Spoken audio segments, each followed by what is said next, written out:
history of how the American healthcare system grew is not one of order. It's one of sort of haphazard chaos. Everybody's doing what makes sense to them individually. We pay hospitals to be full, so they try to be full.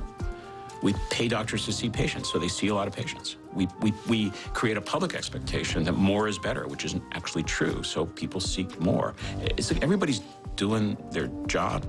We just designed the jobs wrong. Physicians are well-intentioned.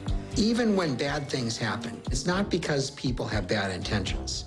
It's that our system is all fouled up. We spend a spectacular amount of money on healthcare. Just sheer numbers, $2.7 trillion per year.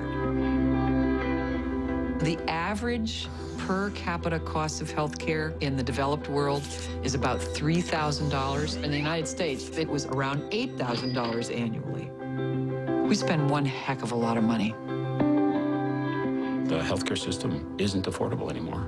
Who pays for that? Where does that money come from? This is all coming out of our pockets. It's your money. The really astonishing part about the fact that we spend more is we have worse health outcomes.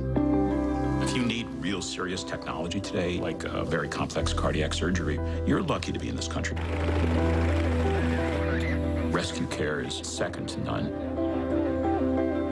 As an overall system, no, we're not anywhere near the best in the world. I mean, look at our results. Our lifespan isn't even in the top 20. We have a disease care system, and we have a very profitable disease care system. And the disease care system actually, I mean, if it really was honest with itself, it doesn't want you to die, and it doesn't want you to get well. It just wants you to keep coming back for your care of your chronic disease.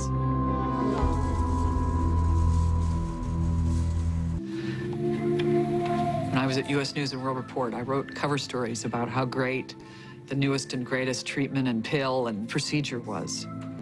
But in fact, the more I looked, the more I found that there's all this stuff in medicine that we don't think about that is actually harmful.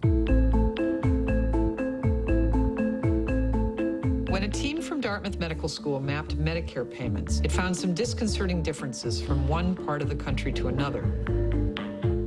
For example, in 2007, the average Medicare recipient in Miami tallied more than $15,000 in healthcare bills, whereas a recipient in Minneapolis only cost the government about half that amount. And it wasn't because procedures were more expensive in Miami than in Minneapolis.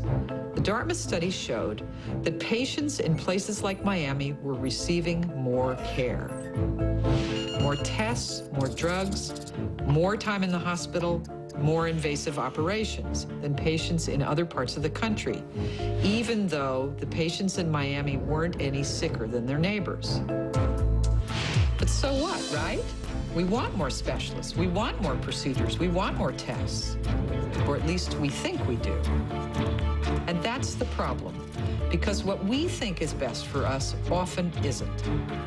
What the Dartmouth group discovered is that the patients in the most costly regions where Medicare spent more money on patients, those patients did not have better health outcomes, and in fact, they were more likely to die. If you look at healthcare in America, you're twice as likely to get your knee replaced as you are in Western countries with the same standard of living. You're 2 or 3 times as likely to get a heart catheterization or have a stent in your coronaries. We've set up a system that often pushes physicians and hospitals and the entire healthcare system into doing more. Driven by these perverse economic incentives, we are doing a lot of procedures to people that they don't need. To a man with a hammer, everything looks like a nail. Fee-for-service rewards physicians for doing more. It doesn't reward them for doing a better job. It doesn't reward them for keeping their patients healthy. It rewards them for delivering more care.